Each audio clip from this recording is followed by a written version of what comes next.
All right, good afternoon, everyone. Welcome. I'm here representing the city of North Pole as the city mayor. And a couple things I'm going to go over today, talking about all the different ideas out there about how we're going to tackle this problem. Want to make sure you got some tools in your tool belt, whether or not you're a contractor, developer, or just an entrepreneur. So a couple things we're going to go over is the overview of the city utility operation and regulations. We're going to talk about the utility expansion into the sulfate contaminated area. Talk about our building code requirements, residential, commercial, industrial, and then other associated ordinances that may affect you as a developer or someone interested in that field. This is roughly the city of North Pole boundaries. It's about 4.5 square miles. So if you think about the North Pole area, it's roughly about 100 square miles. We're only about 5% of that. But it is the main area for commercial and residential, commercial density. And just so make sure everyone understands, when we talk about the regulations and ordinances for the city of North Pole, that pertains just to those city limits. So if you're outside of that area, it does not apply. But feel free to give us a call if you have a question. So the North Pole Utilities. We operate a water and sewer utility that services approximately 600 residential, commercial, institutional, and industrial metered customers. Our utility service is available approximately 3/4 of the city. So even though you may have property within the city, you may still have a well and septic, and that's important to make sure you understand where that's at. And I do want to let folks know I do have maps and our packets available for construction utility, and I'll be available afterwards if you want to sit down and talk about those, as well as maps of our utility, where those lines are. And by city code, any occupied structure that is built within 200 feet of a water or service main must connect to that system. We call it mandatory subscription, and that's only within the city of North Pole. Our water system comes from our 2 new wells that were commissioned in 2010. The water treatment plant has capacity to produce about 650,000 gallons per day. The utility generally produces only about 150,000. So what I'm saying is we got plenty of capacity. The utility treatment process involves removing the iron. We do not chlorinate or fluorinate our water. We just simply treat it for that iron. And due to the climate, we do also add heat in the wintertime, keeping that water about 34 to 35 degrees. Our sewer system, on average, treats about 250,000 gallons of wastewater per day. That number might be a little bit outdated. That was prior when we were servicing Flint Hills refinery. The utility uses a passive system to treat its wastewater. Basically, it's a giant septic system. There's 4 lagoons. We don't actively process that stuff. We let the bugs and the bacteria do their things. After passing through our lagoons, we do chlorinate. That's the effluent. We then dechlorinate the effluent and then discharge directly to the Tanana River. And because of our topography here in North Pole, it's relatively flat, so we do have lots of lift stations throughout the city. And when we get into the map, I want to make sure folks understand that, because depending on if you're looking at expanding and building in the city, it may require additional lift station or upgrades to those facilities. Utility construction, prohibitive acts. Basically, you need to be a licensed plumber to connect to that system. You're not allowed to do it without a permit. So if you are in the utility somewhere, make sure you talk to us first. Otherwise, you get a big no-no and someone steps on your door and says, we're going to charge you some fines. So that is something that we are pretty serious about, as it does pertain to the safety of the rest of the residents that are serviced by that line. And everything that I'm talking about today is available on our website. We have done a lot of work in the past to make sure this is up to date. It's northpolealaska.com. If you go to the inside City Hall, there's tabs for the utility department and the building department. Like I said, we spent a lot of time on this. As a contractor, I wanted to make sure that everything that we have is easily accessible to folks. We've got resources available for our utility, service connections, guidelines, requirements. And then also with our building department, we have a nice little calculator in there where you can estimate your building permit fees, look at what is required, what codes are current with the city, and the exceptions that we have to those as well. And this is just an example of one of the pages. When it comes to contractors and developers, our system requirements, we have design standards for inspections with our service connections. So if you're going to be making connection to the city, make sure first you get that permit, which says that we recognize that you're going to do that. Has to be certified folks that make that connection. And then we have to inspect that connection once it's done as well. And we request that folks give us 24-hour notice. However, our staff is usually pretty good about getting out there as stuff is needed. Also, I want to make sure folks understand that costs associated with expansion of the utility into areas that are not currently served is a responsibility of the developer. The city does not operate as a private business, so we don't have funds available to extend that main into an area. That is something that a developer would have to look at as part of their development cost for that area. That's for water and sewer. Our building department, the city does require building permits for construction or remodeling of residential, multifamily, commercial, industrial, and institutional projects within the city limits. Again, that's that 5% of North Pole area, that 4.5 square miles. Construction of permitted buildings requires, and just a simple process for folks who might not be familiar with that, submission of your project plans and your payment of your permit fees.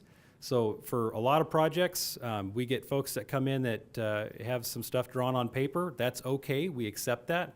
It does have to meet current codes and standards, so that's what the plan review, which is the next phase of the project, is for. A lot of the bigger projects will get folks that maybe buy project plans online, or they have an engineer design those for them. We do review those projects, and then we move into the inspection phase where you're actually able to begin construction. Once the construction's completed and reviewed by our city engineers or the folks that we contract with, you would then receive a certificate of occupancy or certificate of completion for your financial institution or your records for that project. We do require a state fire marshal permit for multifamily, commercial, or industrial or institutional projects. We do not have a fire marshal in the city of North Pole and rely on the state of Alaska. So if you have a question, what we say is call the fire marshal.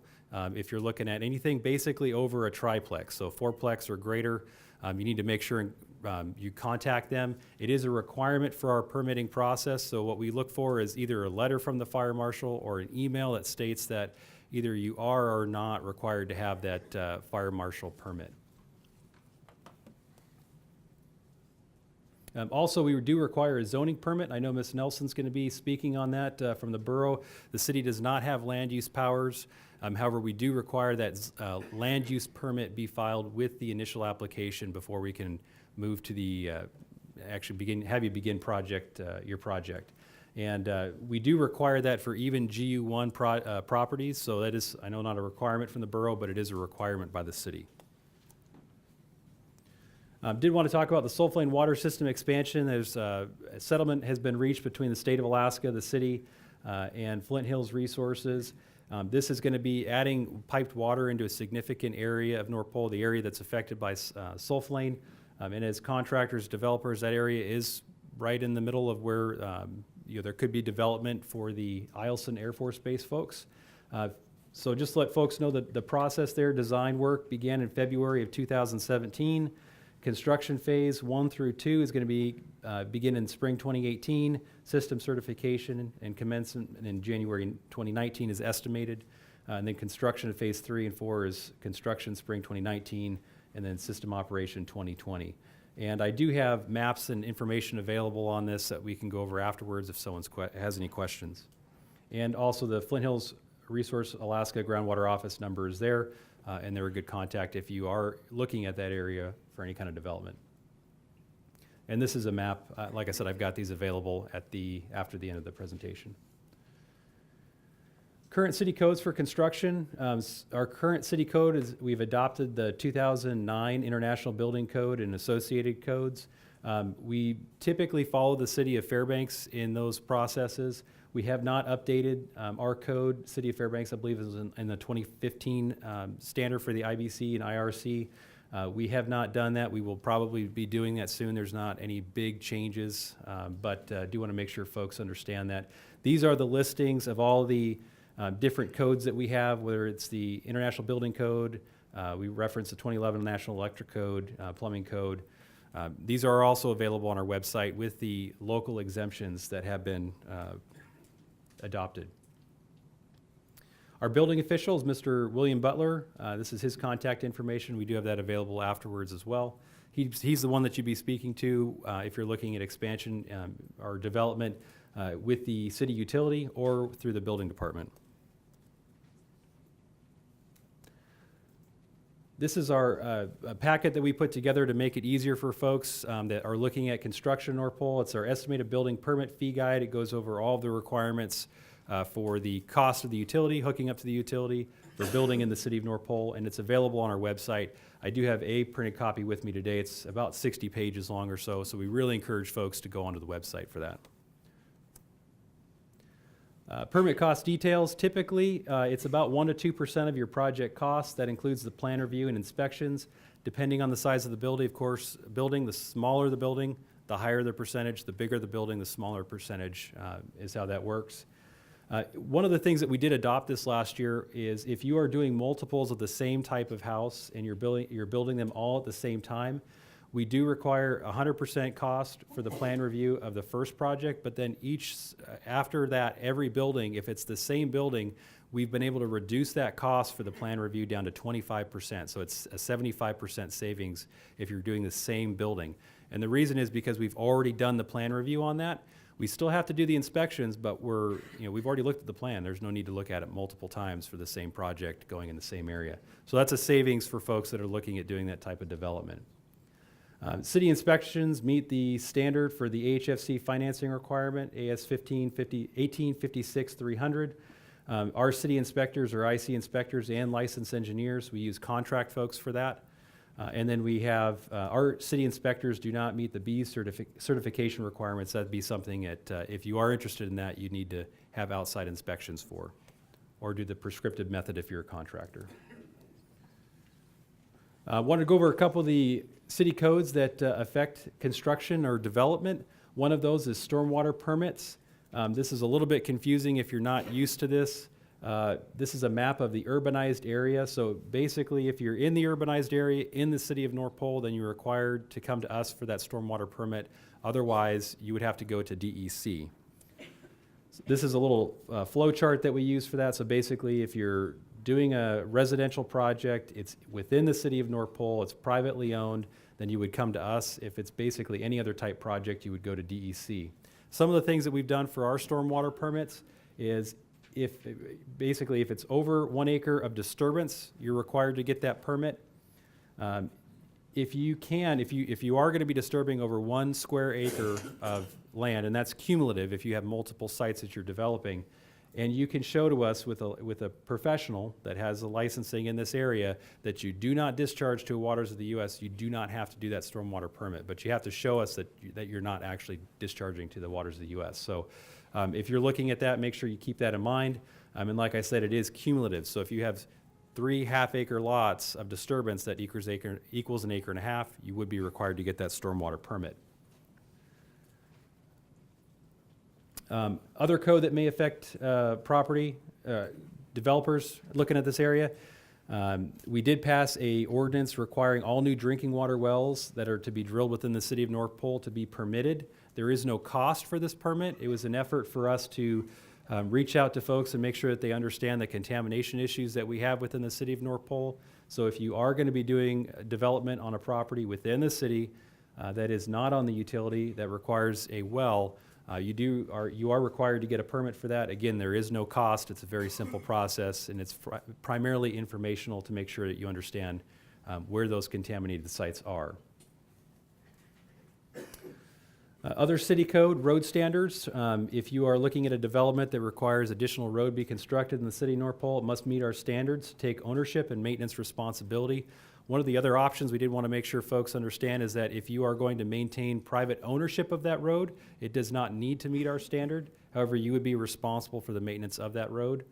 And we can work with developers for a phased approach if you're looking at doing something that you might not have full build out at the same time.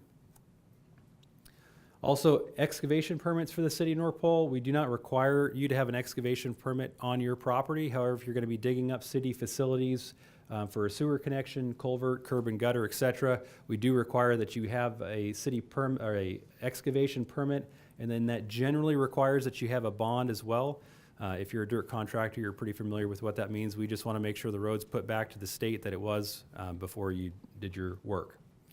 Also, we do have code that says that you're not allowed to have an open pit in a populated area that is not under construction for more than 15 days. So if you are working on a project, that's totally fine. Make sure you got your insurance requirements, you're roping stuff off. But if you're going to leave a pit open for more than 15 days, we ask that you take measures to take care of that, as I'm sure your insurance would probably say as well.